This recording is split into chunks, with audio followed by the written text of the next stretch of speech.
The opportunity to observe others who have instincts well intact is central to retrieval. Eventually, the listening, looking, and acting in an integral manner becomes a pattern with a rhythm to it, one you practice until it is relearned and becomes automatic again. If our own wild natures have been wounded by something or someone, we refuse to lie down and die. We refuse to normalize this wound. We call upon our instincts and do what we have to do. The wildish woman is by nature intense and talented, but because of being cut away from her instincts, she is also naive, accustomed to violence, adaptive to expatriation and exmatriation. Lovers, drugs, drink, money, fame, and power cannot much help the damage done, but a gradual re entry to the instinctual life can. For this, a woman needs a mother, a good enough, wildish mother. And guess who is waiting? The wild woman wonders, what is taking you so long? If you are striving to do something you value, it is so important to surround yourself with people who unequivocally support your work. It is both a trap and a prison to have so called friends who have the same injuries, but no real desire to heal them. These kinds of friends encourage you to act outrageously outside of your natural cycles, out of sync with your soul's needs. So interesting. So we are back and we are still opening with Women Who Run with the Wolves from Clarissa Pincola Estes, PhD. And what an interesting intro to my conversation with someone that I've been speaking with off and on for years. Jarratt, welcome, welcome back. Thank you. Thank you for having me. I Yeah, love their reading. They're reading, you know, like halfway in the middle of it, I was just like, I just I kind of made a know. face. Like, you was talking to me? I You talking? know. I was like, but that's how it is. So for folks who don't know, who are just joining, right? Who are just joining us on the brink, welcome, welcome back. Zoe Flowers here. You know, I always open with a reading from this book, and in some way, it always ties into the conversation that we are going to have. So this week, Jarratt and I are going to talk about grief, how we carry it, how we hide it, how it changes us, often before we even recognize it. And so Jarratt is a storyteller, a podcast host dedicated to have Black folks grow, heal, and improve their lives bit by bit through real talk, mindset shifts, and genuine care. So we are going to talk about grief and depression through the lens of Black masculinity, unpacking myths, realities, and possibilities of healing. And one of the things that really stood out with me from that reading is how linking ourselves to people who have the same wounds as we do and they have no desire to heal them. So we'll definitely come back to that in the Please. Yes. conversation. Because what? So, Jarratt, how are you arriving today? How are you doing? I I am surviving. I am Mhm. surviving. It's kind of what we talked about is, it's grief comes um healing in general. I think I just mentioned this on my podcast that just came out that healing is not linear. Yeah. And oftentimes in our minds we assume that it is because we think it's just like a broken bone. You put a Mhm. cast on it, and it, after a few weeks it heals. Um, and the issue, in fact, is like when you're healing, especially mentally and emotionally, you can have a good productive day, and then wake up the next day and be like, nope, it's not happening today. It's excuse me, I'm gonna watch Scrubs and eat ramen, take out ramen today. That's what it looks like today. So today I'm feeling positive. I'm feeling good. Obviously I'm in great company, so that helps things as well. Thank you. Yeah, thank you for that. So let's start with young Jarratt. What were you like as a younger person? I always like to figure that out with folks. Young Jared was wow, I hadn't thought about him in a while.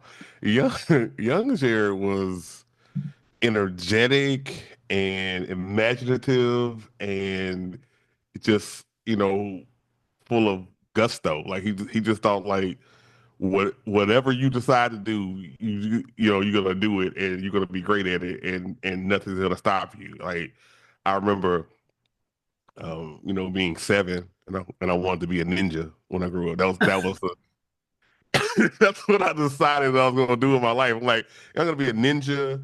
And I was watching Super Friends, and they had this big computer there, and they would talk to like world leaders, and then you just go there and you just kick a little butt, and then you just Yeah, everything. And then yeah, now I remember sharing it with my mom, and my mom was like, "But baby, how you gonna get paid for that?" And I'm like, "Well, yeah, I'm sure the world leaders will give me like some kind of thank of you course. for saving their life. I mean, obviously, I mean, Yeah. I'm a ninja, mama. I mean, duh." Not, not I'm a And ninja, mama. so the bubble kind of got busted as you got older, but like well beforehand, that it was whatever I could think of. I was like, yeah, let's do it. That's what's happening, and I felt fearless. Mm, Honestly, just remember I just told you I hadn't thought about it in such a long time. So when you say, what does young Jared look like? Just my mind's like, wow, why can I bring that Jared here now at hmm 45? That's wild. Yeah. hmm Yeah, it's important. And then thinking about also, we were talking a little bit about the fifth house, and the fifth house has to do with that inner child.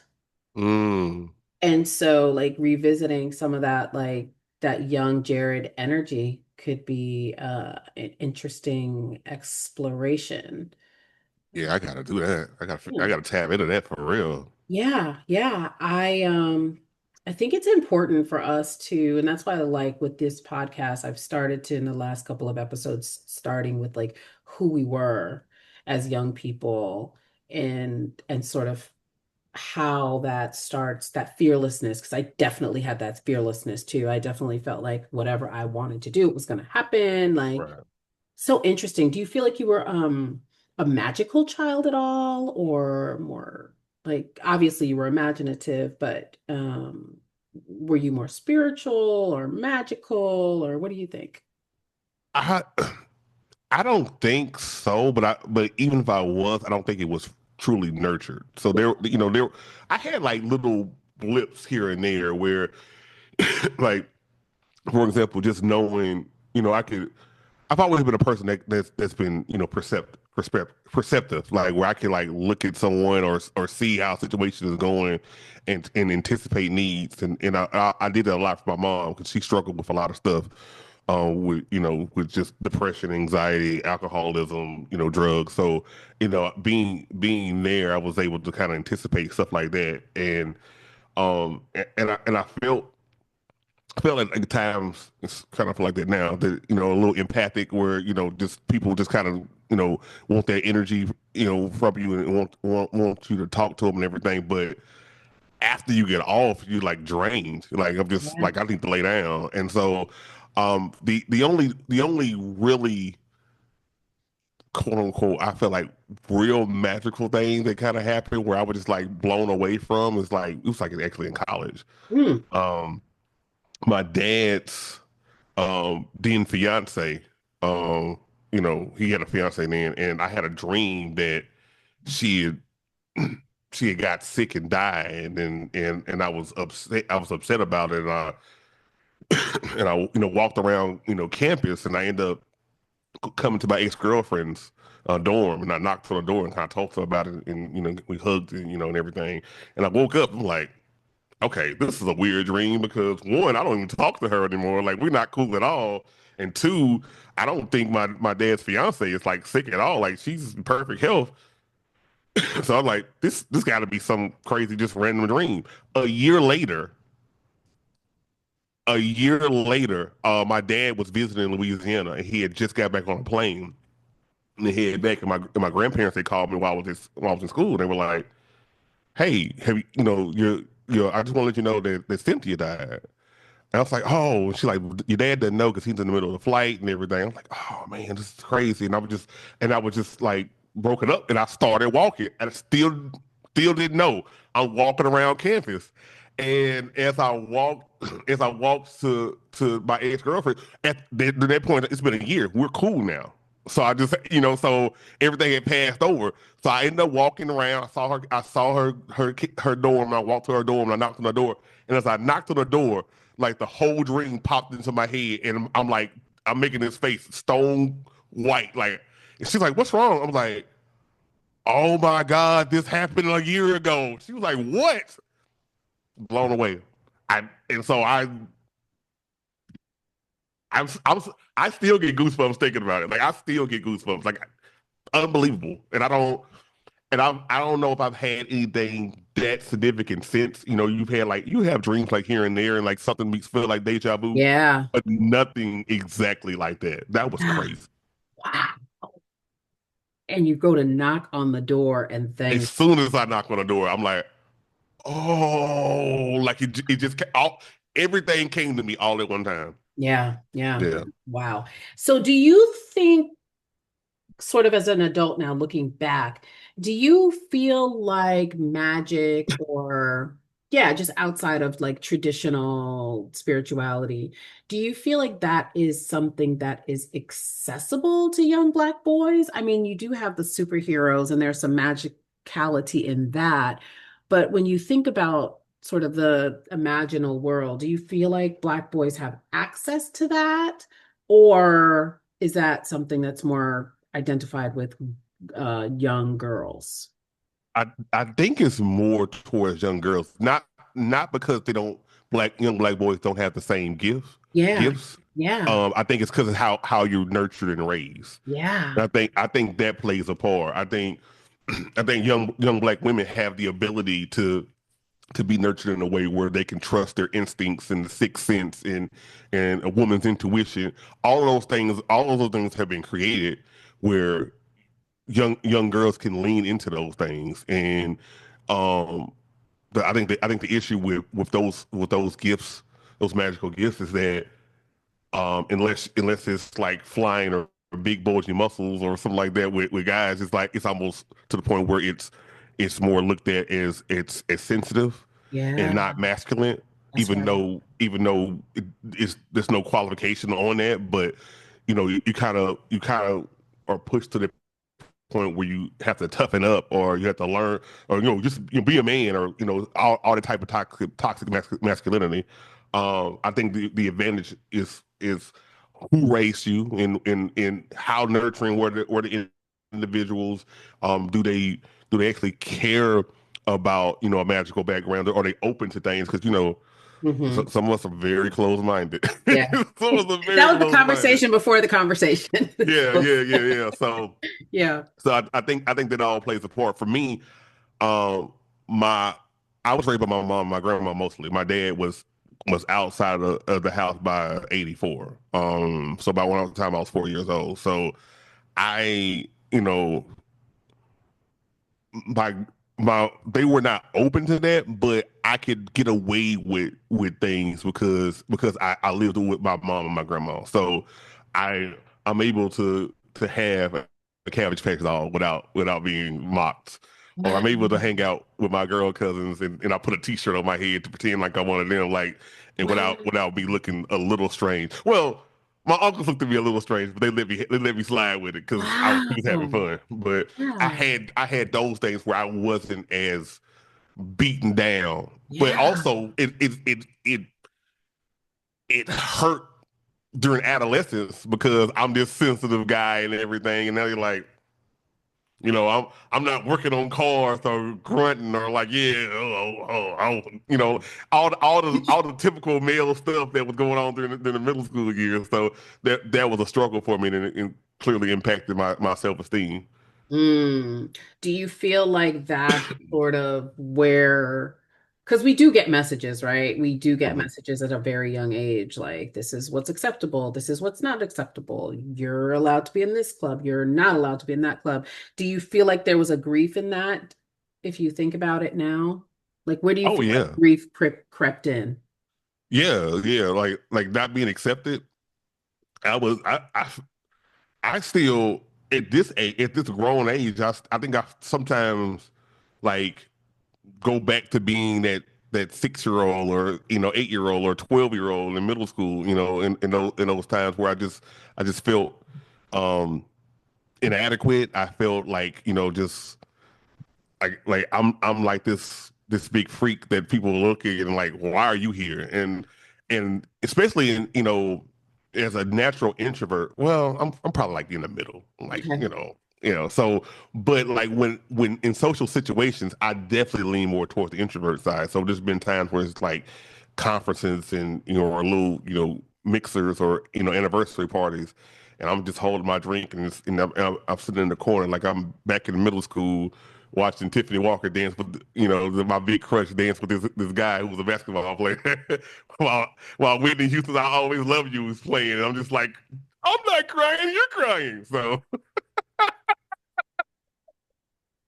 I won't name my crush. I would not give him the satisfaction ever. But yes, school dance. Of course, I went to white school, so they was not playing Whitney Houston. They was playing Another One Bites the Dust by Queen. And I'm mm. older than you too, so yeah. So Another One Bites the Dust by Queen. Oh, that's a classic though. I Oh know, it's a good yeah, that's a one. classic. I love that song. Yeah, and my crush refused to dance with me. Well, Mm. so y'all had a see. At least y'all had a conversation. Like Tiffany We did. Walker. Oh, really? Because Tiffany Walker didn't know that I liked her. Like I liked her in fifth grade, and Oh, and somebody asked me did I like her oh, while she was standing right there, oh no. and I was like, I wanted to be like, yeah, I'm in love with her, Oh but no. I knew my friend Jarrell liked her. And so he said he was going after, and I didn't want to hate, so I should have hated, You but should have hated. but I didn't, and Yeah. so she never knew that I liked her. She knows now, like she's a designer out of Dallas. She Okay. killing it. CEO of Pink Lucy and everything. So I've had her on the podcast, and I mentioned it. She just started laughing at me. She's like, "Yeah, you should have just told me." I was like, Oh my gosh. "It's Oh, hilarious. see, It's we like hilarious." Tiffany. She sounds nice. Yeah, she's really nice. She's really nice. Yeah. Shout out to Tiffany. Shout out to Tiffany. Aw. Shout out to Tiffany. So those things linger, right? Oh yeah, Those early little terrors. I've started to call disappointments little terrors. Um, Terrors and could be tears too, right? Because they yeah, both. little, Yeah, right? yeah, So one of the things that we know is that depression and grief, they often intertwine, particularly in communities where expressing vulnerability might not always feel safe. So sounds like you had a lot of freedom or some sort of freedom until you got to be a certain age, and that's kind of when you went internal. yeah, yeah. Did you ever seek help or anything like that as a young person? Like in The youngest college? I saw help was like in college, Yeah. but it wasn't. I wish I would have stuck with it. You know what I mean? Like I didn't.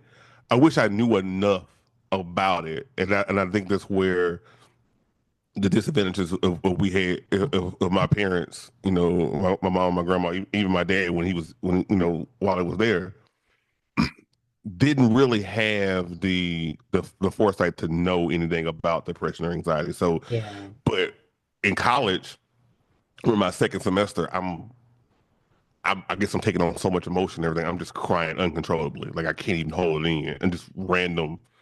And then, my friends are like worried about me. I'm like, well, you should go to like the little, the school counselor. Like, let's go to the counselor. And it's somebody in a grad student that's doing the hours and everything. You Oh, go there and I talk to him for like, maybe one or two times. I'm like, I'm feeling better. And I was like, okay, cool. I'm fixed. okay. Because I didn't know. And then the following year it happened again, and I had to end up going back and instead of me dealing with it or scheduling some time or like, okay, let's let's figure out what's going on and let's unpack some of the stuff. I just kind of just avoided it. Whether it was work or whether it was distractions, dealing with other people's problems. I just kind of just distracted myself, and it didn't hit again. Excuse me, until I moved here to Atlanta. Yeah, and that's when it started really happening again, and that's when I started really seeing people, but Yeah. not at all beforehand. Like not just other than those 2 times in college. Yeah. Yeah. It seems like now things are changing a little bit. What was I watching? Something on TV. And one of the brothers was depressed. I can't remember what it was, but he didn't want to see a doctor. And then he was playing basketball. His friends were all like, "Oh yeah, I see somebody." And then the other one was like, "Yeah, me too." The other one was like, "Me too." Oh, it was It's a movie. no, you know what it was? Oh, It was the second season of Survival of the Thickest. oh, Mel okay, okay, Bluto's okay. HBO Yeah, special. yeah, yeah, yeah, yeah. Yeah, this second season, um, one of, her best friend goes through depression after a breakup. More like existential just crisis overall that he had been Yeah, carrying. And then come to find out, all his homeboys were in therapy, but nobody was talking about it. exactly. Exactly, and I think that's so common in a community where it's just like, I if I am gonna see somebody, I'm not gonna tell you that I'm gonna see somebody. So I I feel uncomfortable telling you about it, and other people who might go through the same issue, and I think that's what it takes in order for us to just stop stop hiding, stop healing behind the scenes. You know what I'm saying? Like Mhm. it's more so of like hey, I am not okay. It's okay to say that I'm not okay. I'm going through some stuff. I need a little additional help, and it's so very hard to do that as a person in general. But it's so hard to do it as a black male, and it's so hard to do it when you're your mom's only child, and all you do is make her smile and say different things. It's so hard to do it when your daughter is 17 and you want to put up a good front. It's hard to do it when you're the oldest of your siblings and you're supposed to be the strong one. You're big brother, and and whether those pressures have been created externally or internally or a little bit of both, you feel that pressure each and every time, and it makes you cry harder silently because of the fact that you don't feel like you're strong enough, and you don't feel like you shouldn't be this way. You shouldn't be sad. And I had a good cry before I got on with you, where I was like, well, getting on myself. Why am I like this? Why am I feeling this way? So it's giving yourself grace, which is so hard to do. Yeah. Why do you think, I obviously with my mom's passing, I've been talking a lot about grief and the way that it's handled in other, not even just communities, but like here in the West, in the United States, um, it's handled so differently. In Italy, people grieve for a year. Right. Um, why do you think that this country has such a hard time with people being sad, with people having the full range of their emotions? I think in the West, we're just taught that we need to, you know, it's more fast paced. It's more like we need to move on quickly and get to the next thing in life. And it's also I go even deeper. I also think it has a lot to do with our relationships here in the West too. So like you speak about Italy, like in other in countries in maybe in the Far East, Yeah. if you have an elder there, the way the way they're loved and respected is different from how it is in the West. We love Medea, but like the way they love their grandmother is just like it's almost like revered. And so excuse me, like for me, My dad died 3 years ago, and um, you know, al although we didn't have the relationship that you had, you had with your mom. We had a very tumultuous relationship. I can honestly say that he was the most impactful person in my life, good or bad, because of because of how I felt about him and because of the highs and the lows of which we had. And so we were not in a great place when he died. And my younger sister um, was in a great place with him, and she was supposed to be the one that's going to take care of all the things because they had talked about it and everything.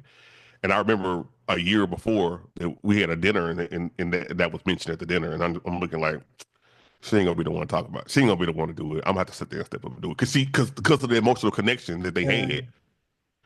And sure as that happened, he died in Tampa. He was alone. Um, and we had to have a sheriff come out there and check in and all that. So she's emotional wreck. I'm trying to gather the siblings together. Everybody's kind of like, well, this kind of happened suddenly. I don't know if I can do this. I'm looking for a job here. I got to sit there and do this. I got these other trips. I hop in the car and I drive to Tampa, and I'm literally um,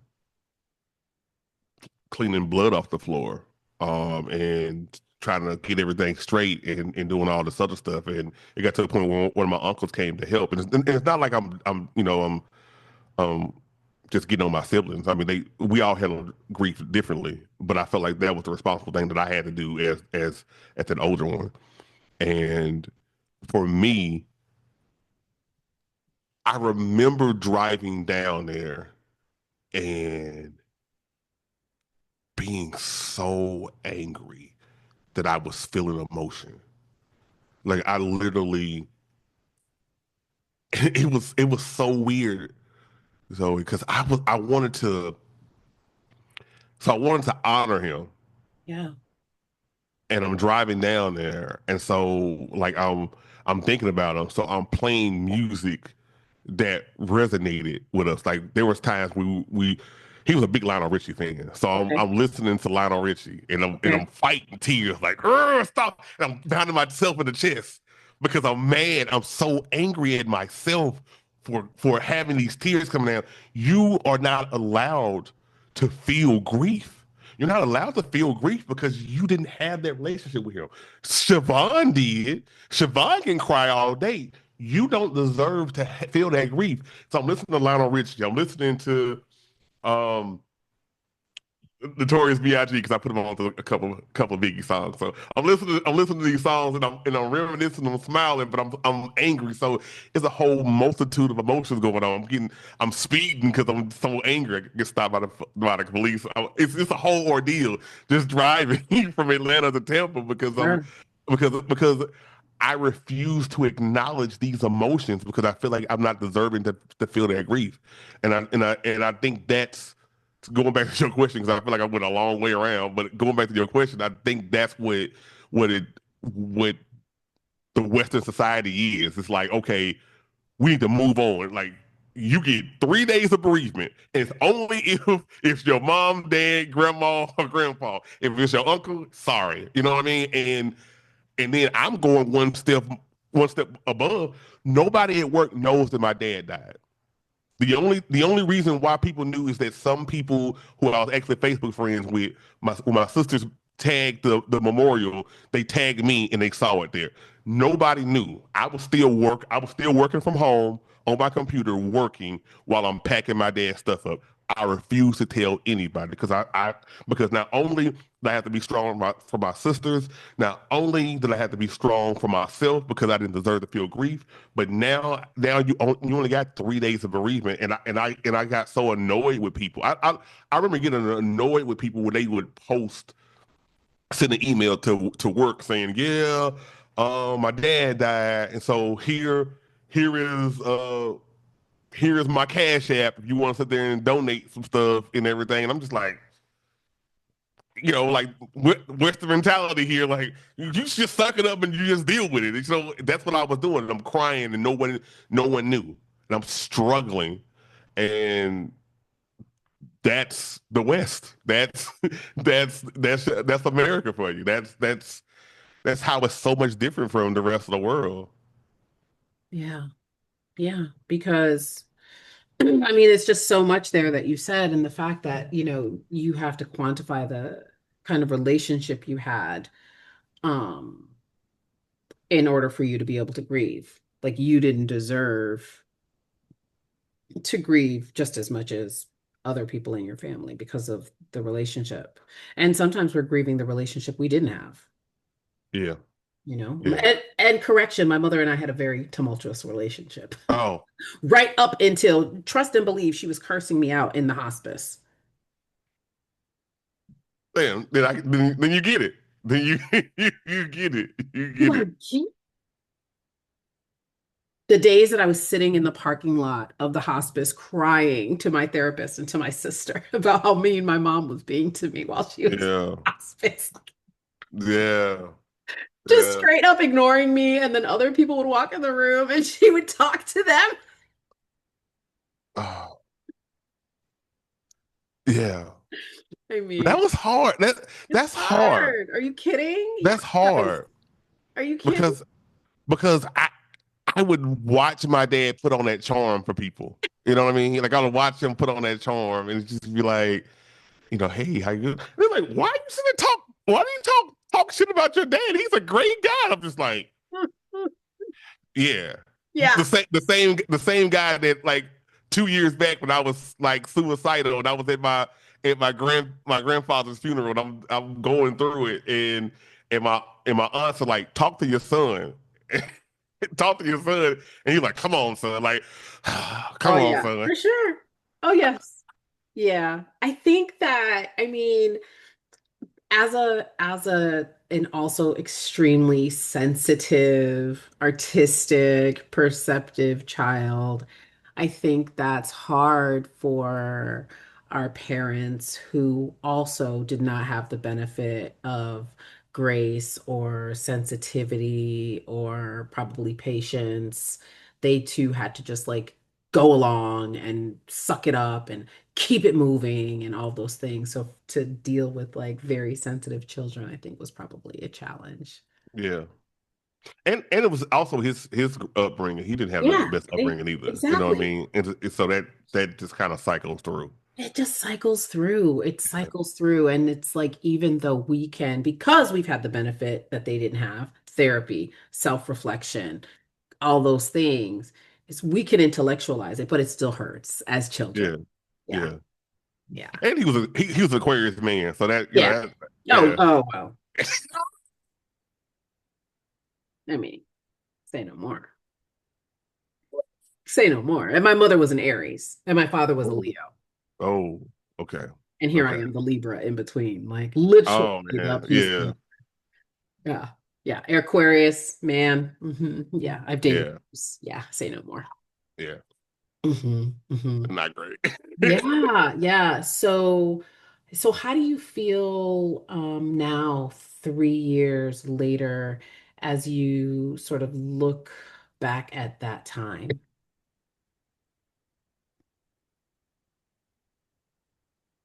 I was thinking about that. I was telling you that story, and I think the one thing I kept thinking about is like probably not a lot has changed. I still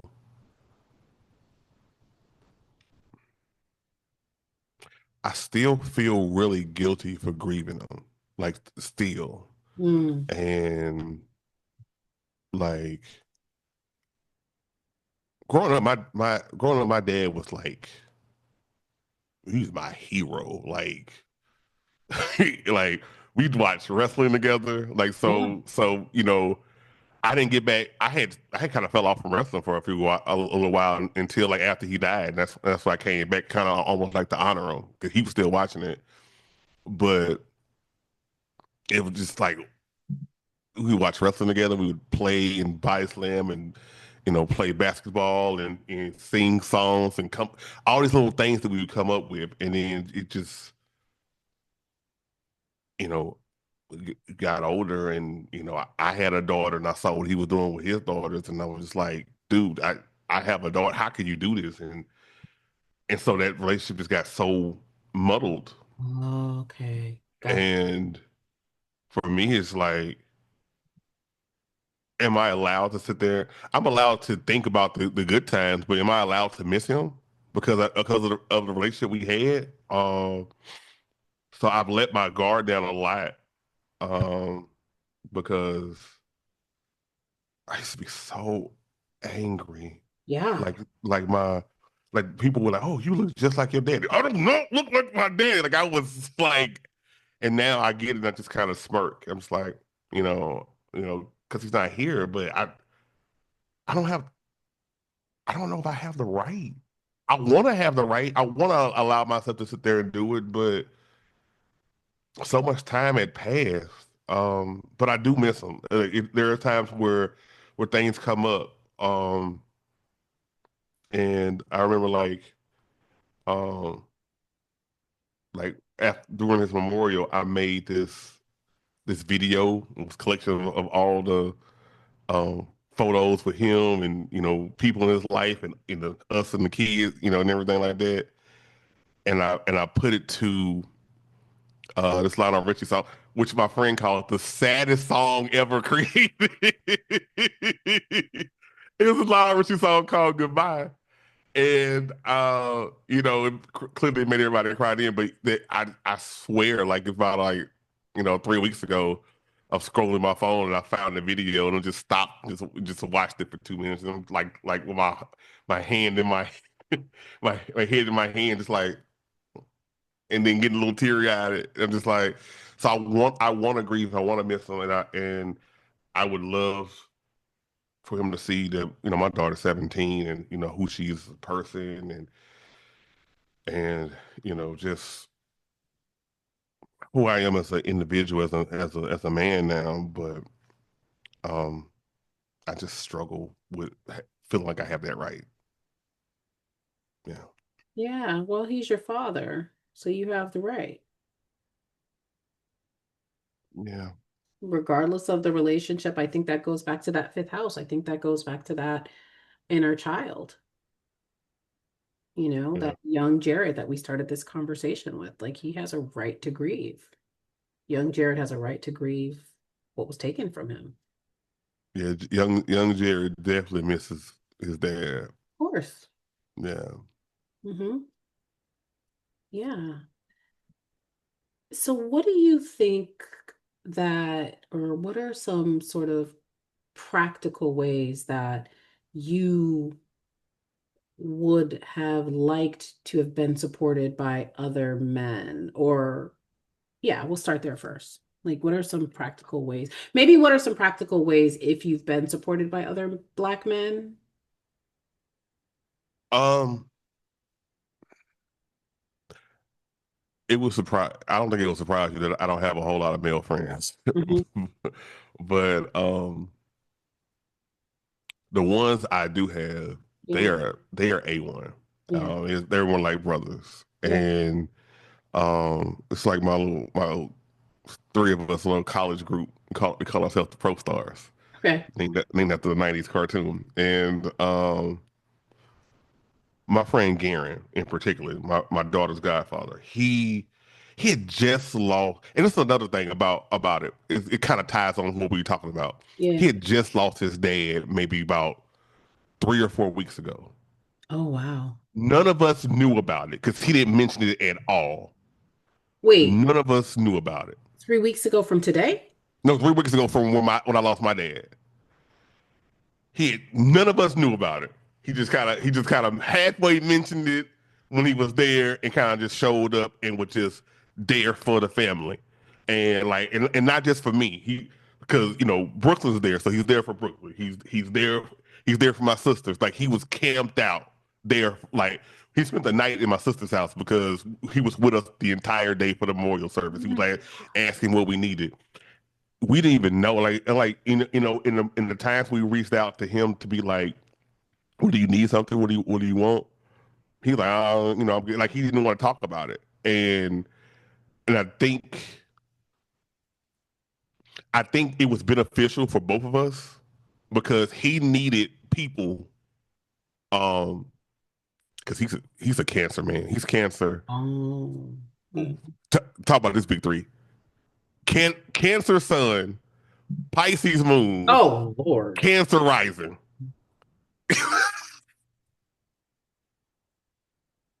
Oh, but he lives in his South Node energy. He lives in that Capricorn energy, so he doesn't emote. Oh, and he has a Yeah, Capricorn South Node. yeah. So he doesn't emote at all, and so so he needed. Yeah, he needed that. Also, Bars Libra, like it's a wild combination. Listen, is he going to listen to the podcast? No, but I made him find his time of birth to give me his chart. I looked at that, I was like, that poor guy. That poor guy. I mean, we're not going to speak on his, we're not going to, No, we're I not going love him, but I just to, want to give but him a hug. I just want to give him a hug. But that's what he a needed. million hugs. He needed that time. And that's why he was camped out there with us for days because he needed that support, but he didn't want to bring it up or talk about it. And the thing about it is, I needed that support from him. I wanted people around, but I wasn't gonna be like, oh, I need y'all around. I'm gonna sit there and talk to y'all. But like the moment I woke up from my mom's house, I was putting clothes on so I could head to my sister's house so I could be in their presence.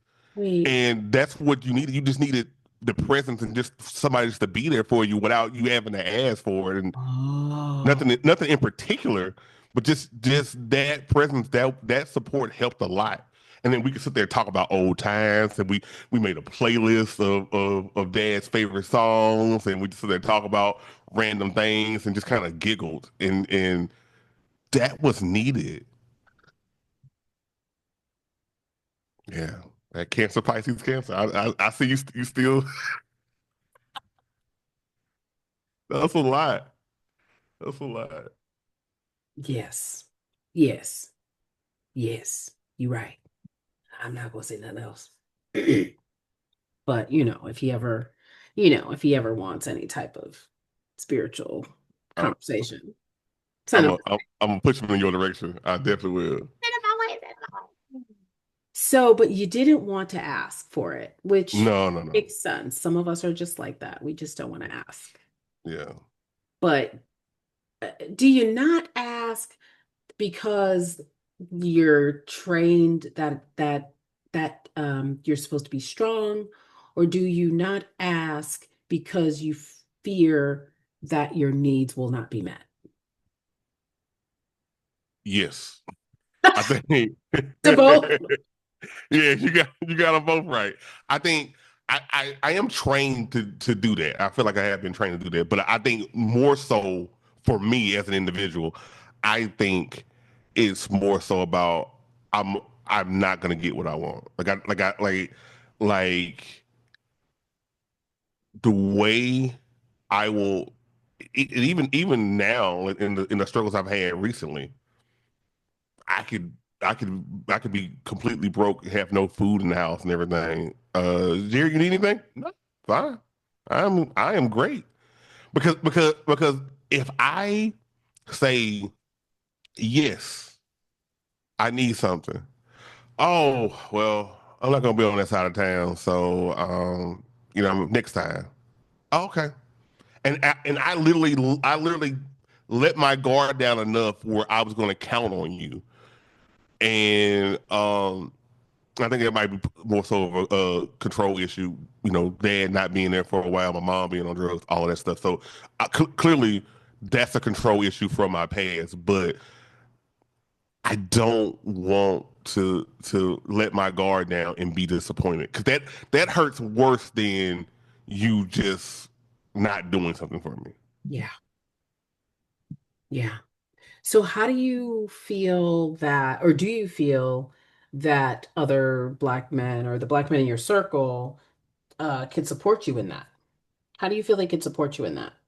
Um, the great thing about the pro stars are we had those conversations, and Yeah. we're a good group of guys that actually have those conversations Yeah. and mention that. And I think one of the things that we've done is it just we'll set up like monthly calls where we kind of just check in. Mm, And we run it. It's like if it's like some kind of meeting where people have their reports and all this other stuff and old business and new business, mm, but we check in on each other and it's a spot for you to be vulnerable and to be open and to say this is where I'm struggling with, and that it's really weird to have people in your life, like especially guys, that you can say something and that I can text them the next day or call them or we have a meeting next month and they're still gonna love you the same way. They're not gonna, mm, there's no judgment. It's no like, oh my God, you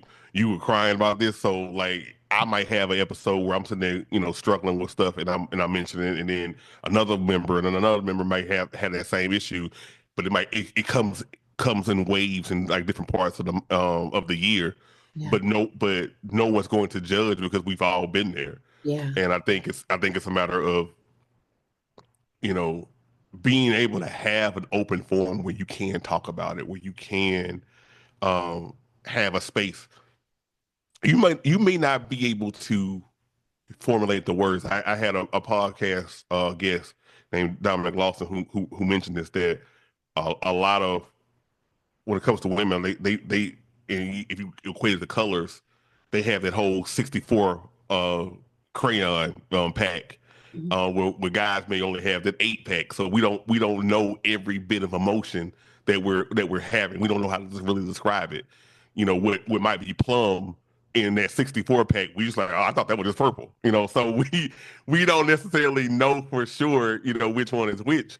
And so when you have an open space, a space where it's safe, where you can speak, you might not know that the feeling you feeling is plum, but you got a space where you can sit there and talk, and then we as a group can figure it out together.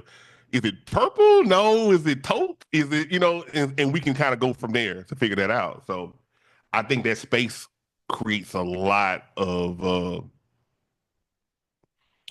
opportunities yeah. to grow emotionally. I love that. And what do you think folks misunderstand about Black men and grief and depression?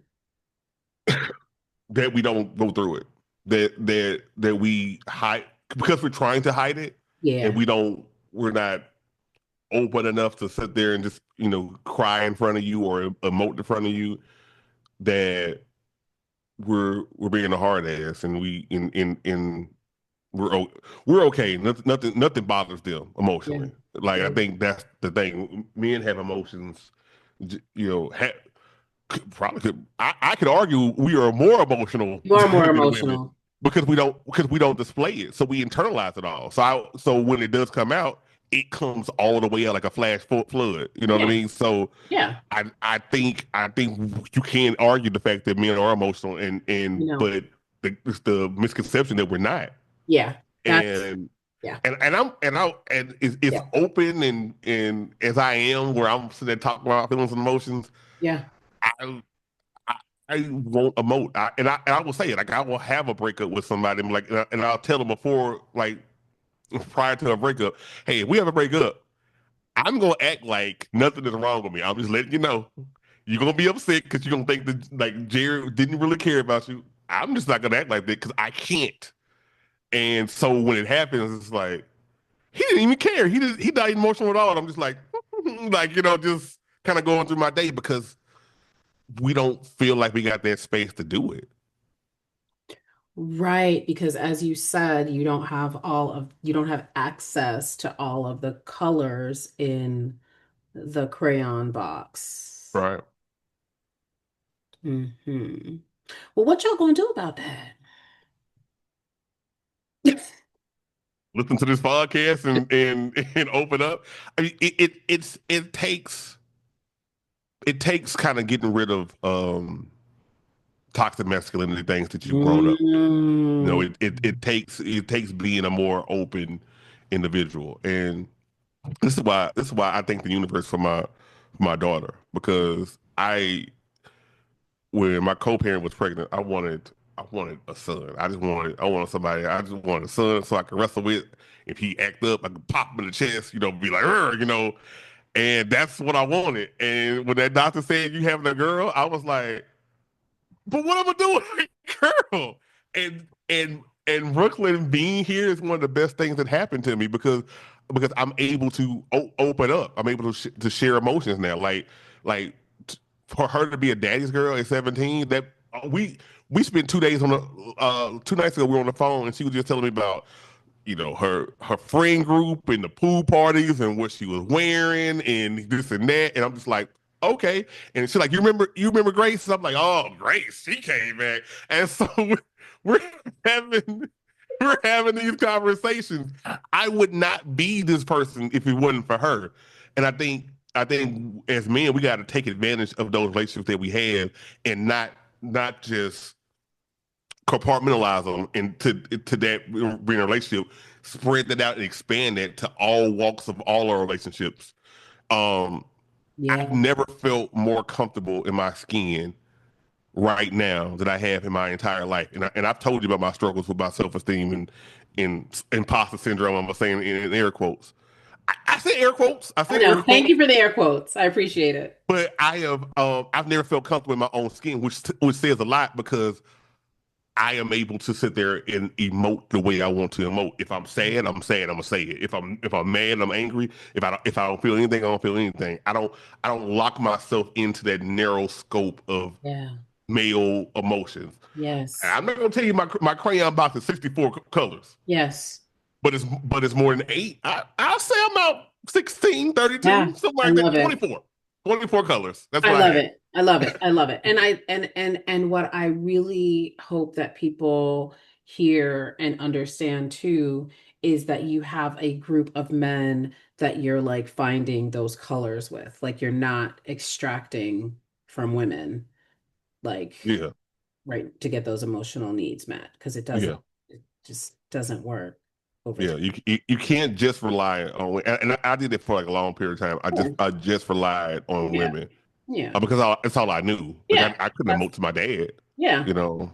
Yeah, Yeah. so finding that group that's Yeah. also that's also doing it. It makes you feel a lot better. Yeah. Did you all like how did you come to that? Did somebody have to let their guard down or like Oh, it how was me. long did it take y'all to get to that stage? We it was interesting because in college like we were like I was over the activities board. Charlie was over the Student Government Association, and Garen was over like the Panhellenic Council. So we all were like leaders, student leaders, in that regard. So we all had similar, things that we had to take care of and do. Mm, But at the same time, I think it was like kismet because we all our dorm rooms was lined up on that same hall, so we hung out all the time. We started sharing experiences, and it's still kind of guy hangout, but we kind of a little goofy because we were like, oh, let's do a freestyle rap on this song and let's do this. But I don't think it was until like after Charlie and I graduated where the real world, mm, kicked us in the ass and we were like, okay, this, like we're crying. And so now it's like that's when we start opening up. I think life exposed us to start doing it. Like I think in a controlled environment when you limit it to just you know, hip hop and what's going on campus and women, it's not a whole lot. You got to have somebody make that first move. I'm pretty sure it was me because I'm pretty sure I was emotional and going through some stuff because I had just moved to Atlanta and I moved with a duffel bag and $100.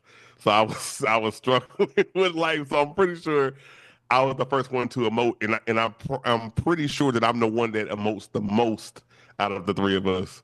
But more but than it's a the space cancer. that we all can emote now. Yeah, more than the Yeah, cancer.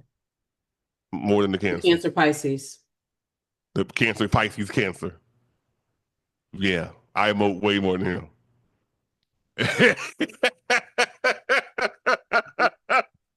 I would tell him to come see you. I would tell him to come I'm see you. I'm afraid. I don't know. I'm low key nervous. Oh, when I saw that chart, I closed my phone. I was like, "Look, I'm good here. I need to marinate over there for a little while." He sent me the chart. I was like, "I'm okay." I still hadn't talked to him about it. That might have been a couple of months ago. I need some time. Oh no. And now you're talking about it on the podcast. No. I'll call him. I'll call him before then. I'll call You him. better. He's a Cancer. He's gonna be mad. Pisces too. No, I'm just kidding. He'll be fine. I know. Good luck. We're Oh both man. quiet. We're both like I know because you're just thinking about it, it's like, contemplating our oh, conversation. oh man. I love it. I love it. Oh my gosh, I love it. So, well, this is good. I think, people can learn from this, right? Like get your small group and it's like a small group because I would imagine probably if it was like five, six, seven dudes, it might be kind of intimidating to Yeah. to be that real. So it sounds like Yeah. when this work in small groups makes, I mean, although there are men's circles and all of that, but Yeah. But I mean, like if you're intimidated of doing a whole men circle, because that is some intimidation, especially if you're like an introvert and yeah, you know you're not used to sharing. yeah, Like you go into a group yeah, with like 20 guys or yeah, 15 guys. No, I'm not doing that at all. So you start with maybe somebody that you know that's known you for a little while, and then yeah, you just you don't have to sit there and start crying in front of them. You sure, you leak something that's more than just um talking about, sex or talking about, what's going on or the NBA finals. And then you mentioned a little something and see, test the waters. When you get in that hot tub, you stick your foot in to see if it's too hot or not. It's the same way with the conversation. So yeah, do a little test there and then that's how you build from. That's honestly how me and the Pro Stars did it. yeah. It's just a little test and then it gets built from there. And now, at least one of us is crying on a call. Oh, I Pro- love that. I mean, I don't Probably love me. that you're crying, but I Probably love that me, you're but at crying. least one of us. Yeah, I love that. I mean, just imagine if our parents had access to that. Yeah, Different our lives would have been if our yeah, parents were allowed to express the full range. Because Black women, we aren't really allowed to express the full range of our absolutely emotions not. either, Absolutely not. Yeah, you yeah, know? yeah. And I guess maybe we really haven't taken into account. I mean, I guess we have the true impact of, enslavement and family separation and how we're still like reconciling that we are people with emotions. Work we're not workhorses. We're not like we're actually Right, people with emotions. Um, And maybe it's because we're not far enough. I mean, my great grandmother was born on a plantation and I knew her. She died at 99, so it's oh like wow. right there. My mother was Yeah, yeah. 83. My mother was 83 when she died. It's like, Wow. come on, that's really old, Yeah, yeah. right? That's a lot of like old-timey learning Hmm. and programming. Right. And it's hard to get past that programming. It's hard to get It, past that and it's programming. even if you're trying, it's hard to get past that programming. Yeah. And they weren't trying.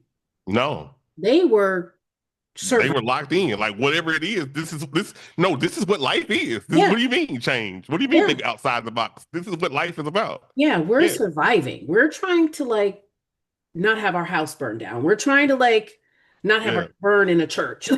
Like we're yeah, exactly. literally, we don't Yeah, have the time that, us young people, I guess they would say, to like philosophize on this type of stuff. yeah. Yeah, we're still learning and growing. So I've been, going through this grief process for myself. I've started to look at grief as a portal. And so if grief is a portal, if grief takes us from one place to another, what do you think grief has taught you about yourself? Um, grief has taught me to be present more Mm, because I feel like I'm so impatient, so I'm always trying to go to the next thing, and grief has told me to kind of just sit mm, there yeah. and kind of let those feelings wash over you. Yes. Grief has taught me. It's still teaching me patience. I think grief ain't done with me yet. I think grief is Okay. still teaching me patience. Because you know, giving yourself grace has become like such a norm saying with everything. I But know. how many people actually are doing it. You know what I mean? Like how many people are actually doing it consistently. I don't do it consistently. I I Maybe we no. need a new word. I'm getting tired of that. I'm getting I'm tired of it tired of too. these phrases. It's like, Yeah, what do we yeah, mean? Like, what does that even mean? yeah. Right. What does it mean? So let's give it a new saying. I don't know. I don't know. Just Yeah, I don't know. I can't. me, I'm not clever off the top of my head. We'll come up with me something, either. but We'll come up with something. By the time the show but airs, we'll have we'll something have a new. new Yeah, phrase. we'll have something new. But I think it's yeah, I think it's just about doing it, about like not putting so much pressure on yourself Yeah. to be that. Like I said, I've been leaning on that phrase. Healing is not linear. No. So recognizing that. Um, so I think those two things are the main things that I think it's taught me. Yeah. I sometimes, and I want to learn that it's okay for me to grieve, no matter what. Like going by what you just said, like he's my dad. I can grieve if I want to grieve. Like if if if I can grieve when Michael Jackson died to the point that I couldn't watch the memorial service, I could not watch it. And if I can grieve Michael Jackson, now Michael Jackson did play a significant part of my life, but I never met the man. And if I can grieve Michael Jackson, why can't I grieve my dad? I think it's different, right? I think it's different because you didn't know him. He didn't harm you. He didn't hurt your feelings. He didn't That's disappoint true. you, That's true. right? I feel like there are some things that, and this is just from like doing like spiritual work with people. A lot of the times people don't want to open that door because they don't want to look that boogeyman in the face because they fear they'll never stop crying. Like, if I allow myself to grieve this, what's coming after that? Yeah, that's true. So I kind That's of feel like that happens sometimes. real. I also feel like maybe we haven't come up with a shared understanding as Black people in particular in the United States of what grieving means. What does it look like? Because we haven't seen it operationalized. Because Yeah. guess what? Again, we are the descendants of enslaved people who had children in fields and then had to go back to work. We That's interesting. We weren't allowed to grieve then, so No. why would we know now? Why would There's we nothing not? that's been passed down to us to teach us how to grieve. Our, well, I'm not going to say our. I received spankings and was told to be quiet or they were going to give me something to cry for. So, I got that too. Yeah, I got that too. right? So it's Right. like, and so much of that again was like was born out of enslavement. Like we couldn't show our emotions because we didn't want to make master upset because if we made master upset, then we could get sold. So our emotions were dangerous. And again, we are like a couple. I just told you my great grandmother was born on a plane. That's like two generations out of slavery. Yeah. So that programming is still here. So maybe we have to like really figure out like what grief rituals look like for us as African American people. Yeah. Yeah. We don't know what that looks like because We don't know what it looks like. we got to go So back to work. We damn near are still on the plantation. yeah, we Three gotta days. we gotta figure it out, and it's up to our generation to figure it out so we can Yeah, pass it down. I think so. Yeah, I think because so. we're that bridge, right? Like you said, we're that bridge between what the old generations was doing and what they would not ever, because they was locked into that programming, and what's going on now. So it's even more important for us to sit there and come up with those traditions and what they look like. And Yeah. it may not be like some big grandstanding thing that we do. Like here is the traditions on how we grieve as Black people and going forward. But it might start with your family. You start with if your daughter Goldfish dies. Hey, I know how much you love Goldie. Let's talk about it. Let's talk about your feelings and everything. let's be like on a Cosby show and have a goldfish funeral for Goldie. Like, whatever it is that's gonna be established in that house, let's do that so that the new generation can know what grieving looks like. It can't be, obviously, look at the United States. It can't be suck it up and keep going. It does not It work. can't. It It does doesn't not work. work. It didn't work before, and the damn sure doesn't work now. No. And it's not even working for the people who created the paradigm. Right. Clearly, right? Right. And so, yeah, so we need to figure that out for ourselves. What a grief practice looks like for contemporary African American people. Agreed. Yeah. Ongoing. Ongoing. Yeah.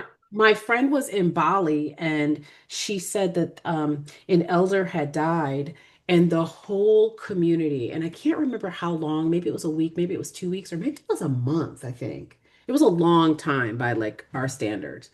Um, it was a big thing. Like everybody participated, like everybody in the village, like building the person's actual coffin, building the structure that because they were walking the structure through the town, cooking the food.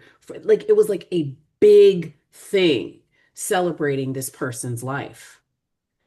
And yeah, we could learn from that.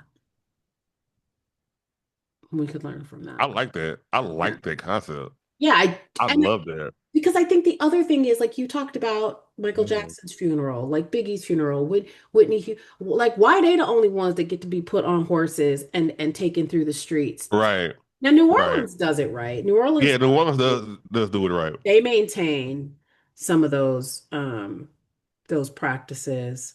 But yeah, I think we need to figure that out for ourselves. Yeah. Yeah. Yeah. So, I always like to ask people at the end, what's one thing that you're grieving and one thing you're grateful for? Uh, one thing I'm grieving. What's the one thing that I'm grieving right now?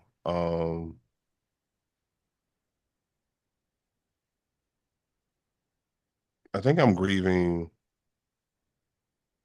Um, well, I mentioned to you before we start recording that I lost my job like almost 9 months ago.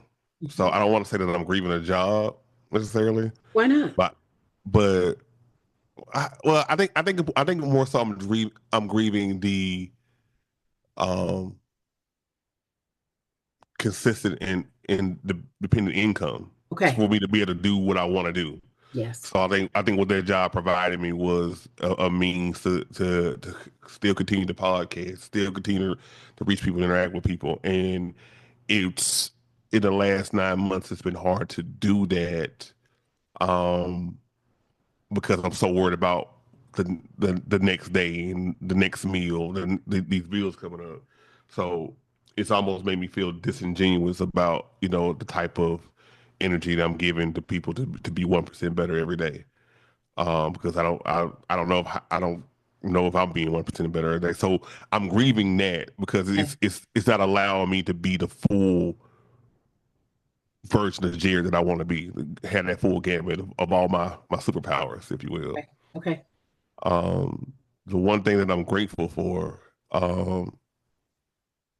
is the people in my life that won't let me crumble. And again, I told you off camera, it got dark for a little while for me, fairly recently, and it was to the point I'm just trying to figure out if I was gonna what the plan was or how I was gonna get myself out of here. Yeah. And I had friends and family that would not let me do it. Like they're calling me, they're doing drive-bys, they coming in. Like I may see them at a Smoothie King and they like, come on, you getting Chipotle? I'm about to buy you some Chipotle, or just something to try to not try to lift my spirits, or just simple words and or check messages that they sent to see if I'm all right. I might not even responded, but I read it. I guarantee you, I read it, and I appreciate it. So to all of those individuals that won't let you fall, I am so grateful for. Yeah. Yeah. Thank you. We're glad you're here. And how can people support you? Talking about support, your podcast, your Cash App, your Venmo, like how can people support you? Well, you can support me with the podcast too. I'm always gonna ask for support with the podcast. Yep. It's about damn time. It's a podcast, about self-discovery, helping you be 1% better every day, not coming from a place of a standpoint of that I am an expert. Obviously, you've listened to us for this time frame. I Yep. am not an expert, but we're in this together and it's creating that community. So I might share my stories in the hopes that you get some kind of insight about where you're at and start thinking about it that you're not alone. New episodes are available on Tuesdays. All podcasting platforms. You can, follow me on all the social media. Just it's about damn time podcast. It'll pop up. I'm there, Jerry. I'm looking like this. So you can definitely see me. Yeah. Um, that's it. Yeah. Okay. And so you'll give us the show notes and all of that. So, I mean, you'll give us that information on everything will be in the show notes for folks. And so again, checking out Jarratt's podcast. It's about damn time, drops on Tuesdays. And funny enough, so does the Matt. So does Come to the Brink with Zoe Flowers. We drop on Tuesdays at 7:11 a.m. Eastern Standard Time. And so again, Jarratt, thank you so, so much. This has been such a good conversation. Thank you. I And appreciate you having me. yeah, and I've been leaving folks with like little homework or little affirmations, and so what I want to leave people with this week, just journaling, is what part of my grief am I ready to share, honor, or release today?